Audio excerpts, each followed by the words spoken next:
আজকে ছিল আমার আদ্ভিকের প্রথম ভ্যাকসিনেশন ডে কাঠমান্ডুতে। অ্যাজ ইট ইজ আমরা তিনজন রেডি হয়ে গাড়ি বুক করে বেরিয়ে গেছিলাম। নমস্কার, আমি চন্দ্রিমা। আই হোপ আজকের ভিডিওটা তোমাদের ভালো লাগবে। আমার সোনা বাবাকে রেডি করে নিয়েছিলাম আর স্যারের যেখানে চেম্বার করেন ওখানে যাওয়ার জন্য গাড়িটা বুক করে নিয়েছিলাম। স্যারের সাথে কনসাল্ট করাই ছিল, স্যাটারডে করে স্যার ভ্যাকসিনেশন ডেটা ফিক্সড রাখেন। সবার ফার্স্ট আমি আর আমার হাজব্যান্ড একটু ওয়ারিড ছিলাম যে ওর এক্সপ্রেশনটা কেমন হবে, কারণ এতদিন যেহেতু কলকাতায় নিত আর আমরা কলকাতায় ওকে পেনলেস ভ্যাকসিনগুলো দিতাম।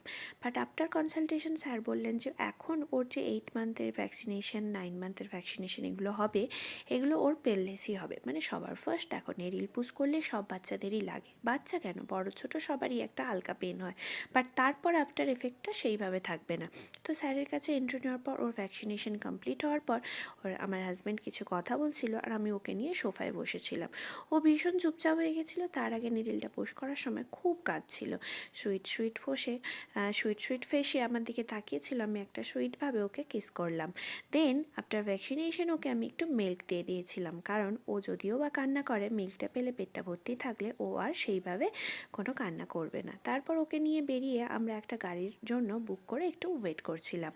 আমি জানি না কেন ভ্যাকসিনেশনের জন্য আদ্ভিকের ঘুমটা কিছুটা সেই ল্যাদ খাওয়ার মতো হয়ে গেছিলো। মানে ওর মাথা, মানে পা পুরো একবারে মানে শরীরটা ছেড়ে দিয়েছিল। বাবার কোলে বেহুশের মতো প্রায় 1 আওয়ার ঘুমিয়ে গেছিলো। আর আমাদের প্ল্যানিং ছিল ওই দিন আমরা একটু খাওয়া দাওয়া করব, আর বোনের জন্য একটা শপিং করার ছিল, আর একটু কিছু দোকানে যাওয়ার ছিল, সেগুলো করে ফিরবো। বাট সবটাই ডিপেন্ড করছিল আমার আদ্ভিকের জন্য।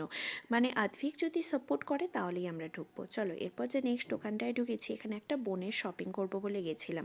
কাকিমার মেয়ে, বোনকে একটা কিছু দেওয়ার ছিল আমাদের। বাট দেখলাম এগুলো সব বড়দের, ওর জন্য এখানে ড্রেস কিছুই কমফোর্টেবল ফিল ও করবে না। দেন বেরিয়ে গেলাম। ততক্ষণে আমাদের আদ্ভিক উঠে গেছে। ওর এই কিউট ফেসেও সুন্দর সুন্দর স্মাইল দিতে দিতে আমাদের দিকে তাকাচ্ছিল। ওহো, তারপর আমাদের মনে পড়লো আমাদের তো একটা বেড কভার নিতে হবে। তার আগে তোমাদের বলে রাখি, কাঠমান্ডুতে বাচ্চা বড় ছোট বড় সবার, মানে যত বাড়ির প্রয়োজনীয় জিনিস সবই কিন্তু আই শুদিং কালার। দেখলে তোমাদের মনে হবে সবগুলো নিয়ে নিই। তোমাদের কি মনে হচ্ছে? আমার তো দোকানে গিয়ে এটাই ফিল হয়, যেন মনে হয় একটা নয় 4-5টা নিলে বেশ ভালো হয়। বাট একটাই নিয়েছিলাম, একদম পিওর কটনের খুব সুন্দর একটা বেড কভার নিয়েছিলাম। নেক্সট ভিডিওতে যখন পারবো তোমাদের অবশ্যই দেখাবো।